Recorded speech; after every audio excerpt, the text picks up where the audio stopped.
ওই জায়গাতে আজাদিল অমনি ঢুকে গেল। এটা আল্লাহর ইশারা।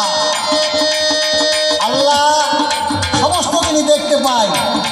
সরিষার দানার সময় গোটা পৃথিবীতে দেখতে পায় দানার মতো। তো আজাদিল যে ঢুকছে ঘরে আল্লাহ দেখতে পায়নি নাকি, নাকি বলছে?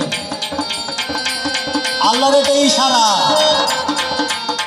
এইবার আজাদিল অমনি ঢুকে গেল। হাওয়ার কাছে গিয়া সেদিন কান্দিতে লাগলো। খোদা তাল্লা করেছিল মানা, খেয়েও না গন্ধমের দানা, হয়ে যাবে পায়খানা, তোমরা গন্ধম খেয়েও না। খোদা তাল্লা সেই সুবাদে করেছিল মানা। শয়তানের দাগাই কইল তিনটি দানা তুলে নিও ওরে প্রাণের ভাই। আদমকে গিয়ে নাকি অমনি খাওয়াই। তোমার মাথা ওটা গন্ধম নাই, ওটা জ্ঞান ফল বটে গো।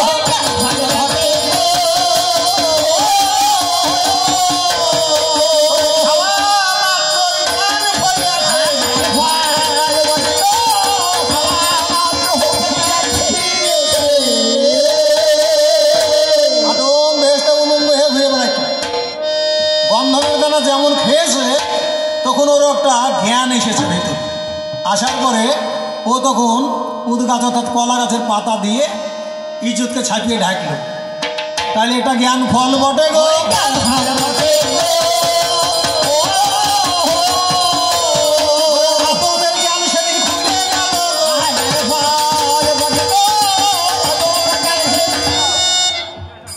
আচ্ছা, যদি এই জ্ঞান ফল না খাওয়াই তো তুই পৃথিবীতে আসতে পারতিস? এই পৃথিবীতে আসার তোমার কোনো ক্ষমতা ছিল না, তুমি গানও করতে পেতে না, পৃথিবীতে বেড়াতে পেতে না। তাহলে আমি গন্ধম খাইয়েছি বলে এরা পৃথিবীতে এলো গো।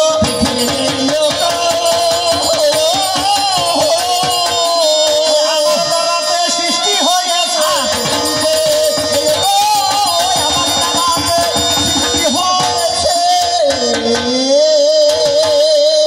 আমার দ্বারাতে সৃষ্টি হয়ে পৃথিবীতে মানবকে জন্ম নিয়েছে, এটার আমার ক্ষমতায় আমার দ্বারা। বলতে বলতে পাল্লা দাঁড়ো কোন পথে গেল,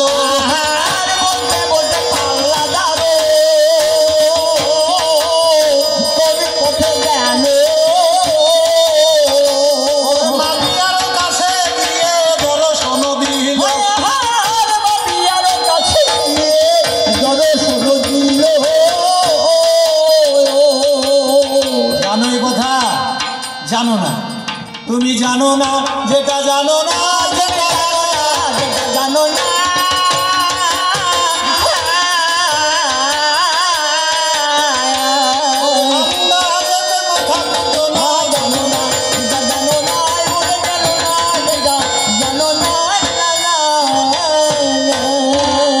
একদিনের নবী হযরত আলী, আবু বকর, উমর, উসমান আর ছিলেন মারিয়া। এখন সকলেতে ছিলেন তারা হুজরাতে বসিয়া। হুজরাতে বসে তারা আলোচনা করে। হঠাৎ কিন্তু নবীজি মুখ দিলে বন্ধ করে। হঠাৎ যখন নবীর মুখ বন্ধ হইয়া যায়, সাহাবারা সব বলছে তখন নবী দয়াময় বলে কি জন্য মুখ বন্ধ হলো,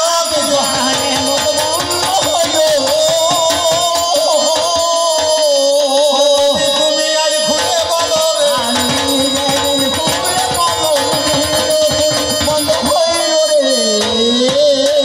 আচ্ছা, নবীজি কান দিয়ে বলে শোনো সাহাবারা, এই কথা তোমরা কিন্তু করবে না শ্রবণ। এই কথা যদি তোমরা শ্রবণ করিবে সকলতে শুনে কিন্তু দুঃখিত হইবে। কেন? তোমাদের ঘরে এক সন্তান হবে, তোমার ঘরে এক সন্তান হবে, আমার দিনের ইমামকে জহর খাওয়াবে।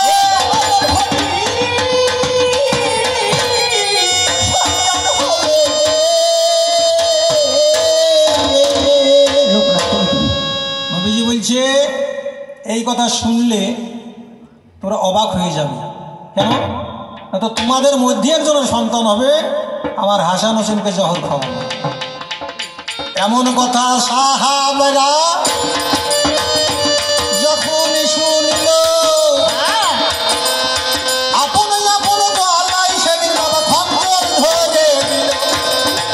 এই কথা যেমন শ্রবণ করেছে, আপন আপন গলাতে সব খঞ্জর ধরেছে। আমরা সবাই জীবন দিব তোমারে জানাই, আমাদের ঘরের সন্তান ইমামকে মাঝে হুজুর সহ্য হবে না। হুজুর পাক বলছে, দাঁড়াও দাঁড়াও সাহাবা ধন, আমি তোমারে জানাই সবারই ঘরেতে সেই সন্তান হবে না। কার ঘর হবে? বলে মাবিয়ার ঘরে সন্তান হবে।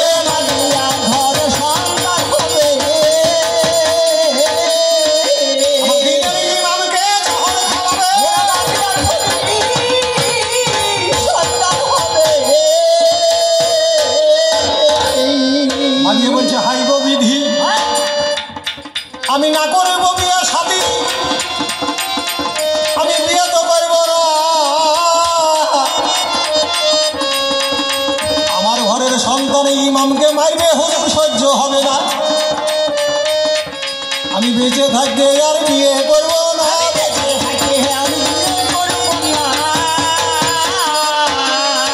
তাহলে হুজুর আমার সন্তান হবে না।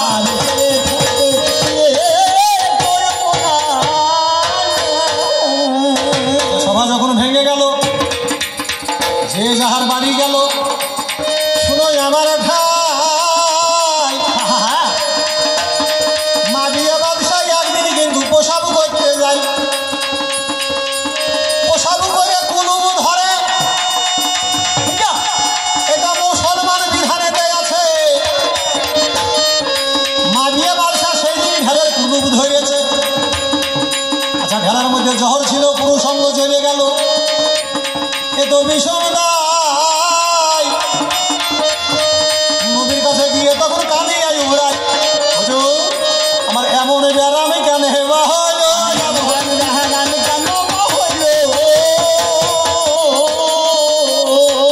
এমন সময় হুজুর আমার কি কর্ম করেছে? আমার পাগল কোথাকার জানে না তো বলতে গেছি। এমন সময় হুজুর আমার কি কর্ম করেছে? দোয়া পড়ে পুরুষ লিঙ্গে ফুঁক দিতে গিয়েছে।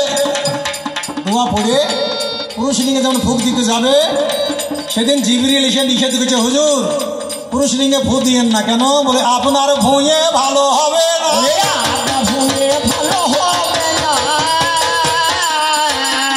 পুরুষ লিঙ্গে হুজুর ফুঁক দিবেন না।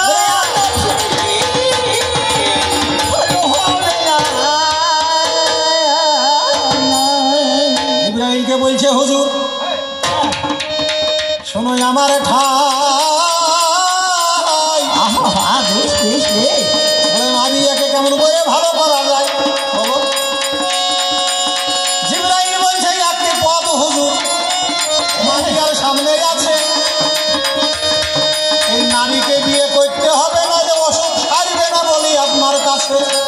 এই নারী ডাক্তার রে, এই নারী হয়েছে রোগের ডাক্তার। এমন নারী কোথায় পাওয়া যায়? যার হাইজার নেফাসার বন্ধ হয়ে গেছে,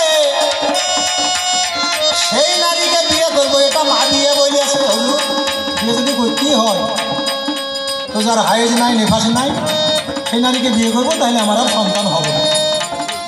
এই ধরনের মেয়ে আবার কোথায় পাওয়া যায়? এই শহরেতে সাহাবীরা খুঁজিয়া বেড়ায়। এমন সময় একটা গরিব মেয়ে, তার মৌসিরর নাম হলো, ওই মেয়েটাকে শহরেতে খুঁজে পাওয়া গেল। মেয়েটাকে শহরে খুঁজে পেল, বলি শোন, মারিয়ার সঙ্গে যদি বিয়েটা করবি, বলে অর্ধেক সম্পত্তির তুই মালিক হয়ে যাবি। প্রথম প্রথম যেমন বলেছে বিয়ের কথা, 80 বছরের বুড়ি থেকে বিয়ের কথা বলা যায়, শুনবে খেপে যাবে তো। সাহাবীদেরকে ঝাঁটা হাতে করে যাইতে লাগলো,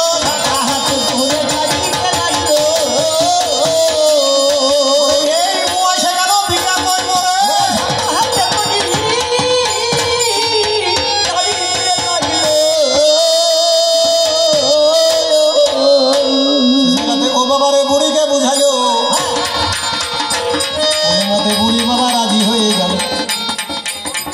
মাবিয়ার সঙ্গে বিয়ে হইল।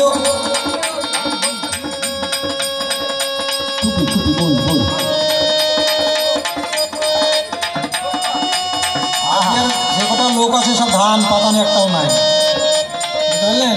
যারা হাওয়াতে ওড়া তারা উড়ে চলে গিয়েছে। এই মানুষ কটাই আছে, রোজি তো আসতে পারছি না, রুটি এত টাকা চাঁদা তুলতে পারবেন না। কেউ তুলছেন চাঁদা আর কেউ দিচ্ছে বাধা। কতগুলো মলবি বলছে গান শোনা হারাম, আমি বলবো না হারাম নয় মলবি সাহেব গান শুনলে পাবেন আরাম। কতগুলো মলবি সাহেবের কথা শুনে হয়ে যাচ্ছি বাবা। এরা বলছে গান শুনলে নিজের স্ত্রী হয়ে যাবে তালাক। আমি বলবো না তালাক নাই হবে না তালাক। এই গান শুনে নিজের স্ত্রী হয়ে যাবে চালাক। এখন কেমন করে চালাক হবে আমার কথা শুনে বিস্তারিত বিবরণটা ভালো করে যান। আপনারা যখন বাবা প্রতিদিন বাড়িতে থাকে, ছাগল গরু ধন সম্পদ আপনারাই দেখেন। আর আমার মাজননী রান্নাঘরে যায়, রান্নাঘরে রান্না করে কোন চিন্তাই নাই। আজই যখন আপনারা গান শুনতে গেলেন, ধন সম্পদ ছাগল গরু বাড়িতে রাখিলেন। আজই আমার মাজননী রান্নাঘরে যাবে, ছাগল গরু দেখার জন্য মাকেই আমার বাইরে যেতে হবে। এইভাবে তো সংসারকে যুগিয়ে আমার মাজননী একটু চালাক হইল। যত আধলা কানা মন্দিরে বলছে তালাক হবে, দলিল জানে না।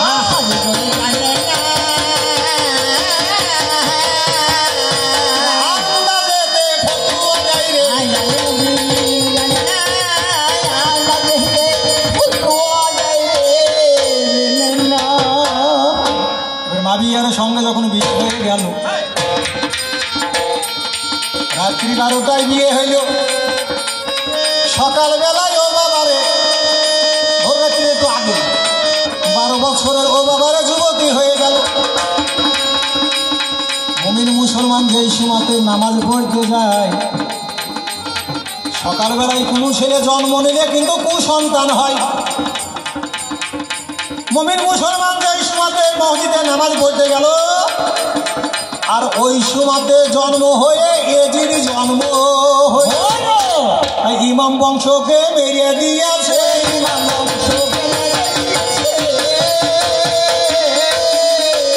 পুরুষের হাতে পুরুষ মরেছে।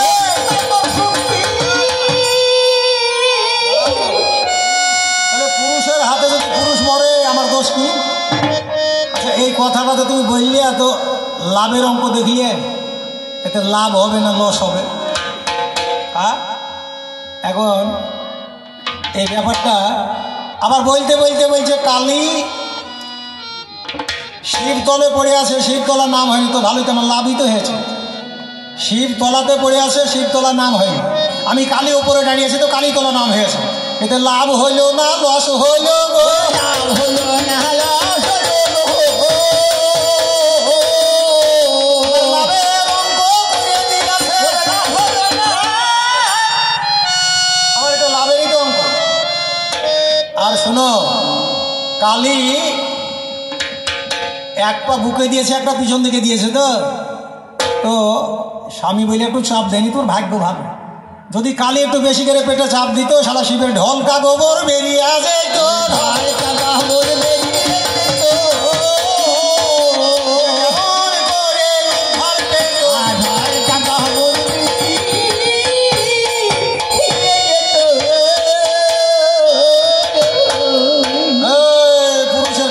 हिंदू के लिए हिंदुस्तान होते हैं, मुस्लिम के लिए पाकिस्तान होते हैं। पंजाब बोले चलो हमारे देश के खालिस्तान बनाए देगा। भारतवर्षের প্রধানমন্ত্রী শ্রীমতী ইন্দিরা গান্ধী মাথা তুলে বলেছিল কবি নেই, দেশ ভাগ হইতে দেব না। আমার সেই কারণে গান্ধী মরেছে, সেই কারণে গান্ধী মরেছে।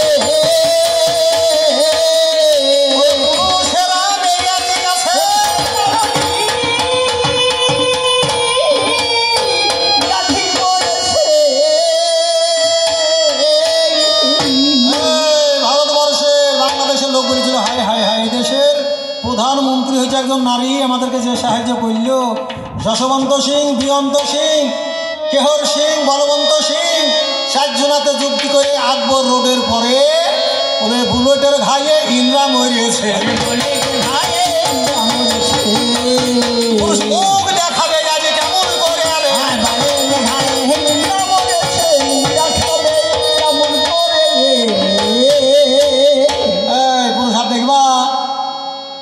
দেখবা